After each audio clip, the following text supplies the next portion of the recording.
السلام علیکم عزیز طلباء، بروکفیلڈ آن لائن کلاسز میں خوش آمدید۔ آج ہم اپنے پہلے سبق کو شروع کریں گے۔ سبق نمبر ہے 1، عنوان ہے اس کا اسوہ حسنہ۔ اسوہ کہتے ہیں زندگی کے طریقے کو۔ اسوہ حسنہ سے مراد ہے آپ صلی اللہ علیہ وآلہ وسلم کی زندگی کا طریقہ یا نمونہ۔ تو مصنف اس کے ہیں سید سلیمان ندوی، اور اس کا ماخذ جو ہے وہ ہے خطبات مدراس۔ مصنف کے تعارف کو بیٹا ہم دیکھیں گے۔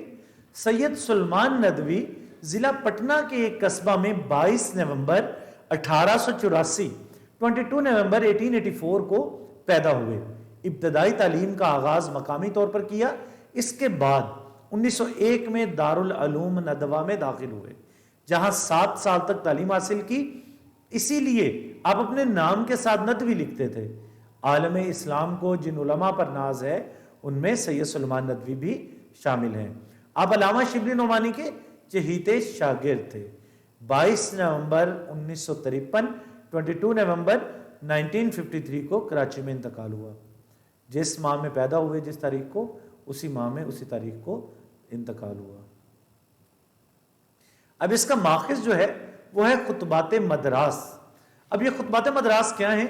سید سلیمان ندوی کے ان 8 خطبوں پر مبنی کتاب ہے جو انہوں نے اکتوبر نومبر 1925 میں مدراس کے لالی ہال میں دیے تھے، ہفتہ وار دیے تھے۔ یہ خطبات انگریزی مدرسوں کے طلباء اور عام مسلمانوں کے لیے تھے۔ یہ خطبات آپ نے مسلم ایجوکیشن سوسائٹی کی جانب سے سیٹھ جمال الدین کی دعوت پر دیے۔ ان خطبوں میں آپ نے سیرت نبوی صلی اللہ علیہ وآلہ وسلم کی زندگی کے مختلف پہلوؤں کو اجاگر کیا۔ 5ویں خطبے کا عنوان سیرت نبوی صلی اللہ علیہ وآلہ وسلم کی جامعت تھا۔ سبق اسوہ حسنہ اسی 5ویں خطبے سے اخذ کیا گیا ہے۔ یہ اس کتاب کا عکس ہے، خطبات مدراس۔ تو پہلے چیپٹر کی ہم ریڈنگ شروع کریں گے بیٹا۔ بسم اللہ الرحمن الرحیم۔ اسوہ حسنہ صلی اللہ علیہ وآلہ وسلم، یعنی آپ صلی اللہ علیہ وآلہ وسلم کی زندگی کا طریقہ، زندگی کا نمونہ۔ خدا کی محبت کا اہل اور اس کے پیار کا مستحق یعنی لائق بننے کے لیے ہر مذہب نے ایک ہی تدبیر، ایک ہی طریقہ بتایا ہے، اور وہ یہ ہے کہ اس مذہب کے شارع کہتے ہیں راستے کو، اور طریقے کے بانی نے یعنی پیغمبر نے، اس جو ہے مذہب کے بانی نے، پیغمبر نے، اس نبی نے، اس میسنجر نے جو نصیحتیں، جو باتیں ہمیں بتائی ہیں ان پر عمل کیا جائے۔ لیکن اسلام نے سب سے بہتر تدبیر اختیار کی، طریقہ اختیار کیا۔ اس نے اپنے پیغمبر کا عملی مجسمہ، عملی نمونہ آپ سب کے سامنے رکھ دیا ہے۔ طلبہ ایک بات ہم ذہن نشی کریں گے یہاں پر کہ ہمارے پاس صرف 3 سوال سبق میں سے بنیں گے۔ ایک سبق کی معروضی، دوسرا سبق کا خلاصہ، تیسرا سبق کی تشریح۔ اب یہاں پر کوئی الفاظ معنی نہیں ہوں گے، کوئی خط کشیدہ الفاظ نہیں ہوں گے، کوئی ہمیں مشکل الفاظ کے معنی نہیں لکھنے ہوں گے۔ یہاں پر ہم معنی جو دیکھیں گے یا جو معنی آپ کو بتائے جائیں گے وہ صرف اپنی جو ہے نالج کے لیے، اپنے نالج کے لیے یا اپنے علم کے لیے ہم یہاں پر اس کو ڈسکس کریں گے، اس کے علاوہ اس کا اور کوئی مطلب نہیں ہوگا۔ اور عملی مجسمے کی پیروی اور اتباع بھی پیروی کو کہتے ہیں، کو خدا کی محبت کا اہل اور اس کے پیار کا مستحق بننے کا ذریعہ بتایا۔ یعنی اسلام نے سب سے بہتر طریقہ اختیار کیا۔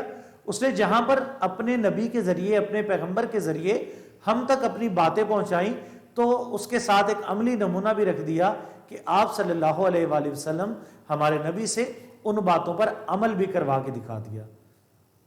چنانچہ اسلام میں 2 چیزیں ہیں، کتاب اور سنت۔ کتاب سے مراد خدا کے احکام ہیں جو قرآن مجید کے ذریعے سے ہم تک پہنچے، اور سنت جس کے لغوی معنی راستے کے ہیں۔